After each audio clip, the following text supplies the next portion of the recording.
Bonjour à toutes et à tous, ici Steven et aujourd'hui je vous présente le Twixidia Notificator qui va vous permettre d'avoir une bannière en haut de votre écran comme ceci à chaque fois que vous exécuterez des actions prédéfinies dans les réglages. Donc là, ça concerne le Bluetooth.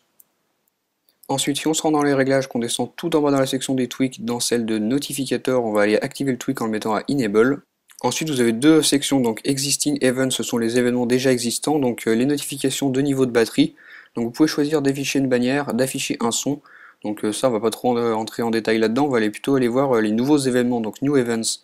On a Application Events, donc ça c'est pour avoir une notification sous forme de bannière lorsque vous installerez une application. Donc vous pouvez aussi sélectionner un son si vous avez coché l'option, vous avez ici toute une liste de sons que vous pouvez cocher, donc suivant celui que vous voulez. Ensuite, si on descend encore un petit peu plus, on a Power Events, donc ça ce sera des événements lorsque vous brancherez à une source de courant votre iPhone, iPod Touch ou iPad et lorsque vous le débrancherez. Ensuite, Sync Events, c'est pour la synchronisation, donc toujours la même chose, les mêmes options. Wi-Fi Events, c'est pareil, lorsque vous activerez, désactiverez le Wi-Fi, vous avez la possibilité d'avoir une bannière et un son. Bluetooth Event, c'est celui que je vous ai montré tout à l'heure, donc une bannière, un son lors de l'activation et la désactivation du Bluetooth, comme ceci. Vous avez une bannière en haut de votre écran. Donc je vais choisir un autre son pour vous montrer un peu comment ça fait. Je vais prendre la cloche. Voilà, vous voyez que j'ai un son de cloche et que j'ai la bannière en haut. Ensuite, Airplane Mode Events, c'est pour le mode avion, lorsque vous l'activerez et le désactivez. Headset, ce sont pour les écouteurs, les casques audio.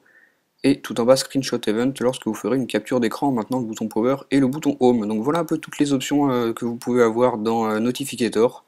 Je vais vous montrer ce que ça fait lorsqu'on installe une application. Donc je vais avoir une bannière en haut de mon écran comme lorsque j'activais et désactivais le Bluetooth. Donc je vais installer l'application ISIAP, donc du site internet iPodTouchIsoPro.com. Voilà, j'ai l'application qui se met comme ceci, il y a la barre de chargement bleue qui va apparaître. On va attendre quelques instants que l'application s'installe et lorsque ce sera terminé, j'aurai la bannière.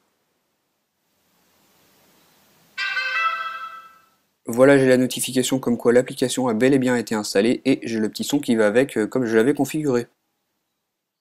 Ce tweak s'appelle Notificator et est disponible sur le Cydia Store au prix de 0,99$ sur la source de Big Boss, donc c'est un paquet payant qui fonctionne uniquement pour iOS 5.0 ou plus et qui va vous permettre d'avoir des notifications à chaque fois que vous exécuterez une action si vous l'avez prédéfinie dans les réglages.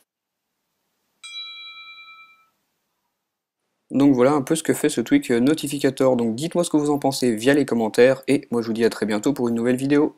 Allez, salut!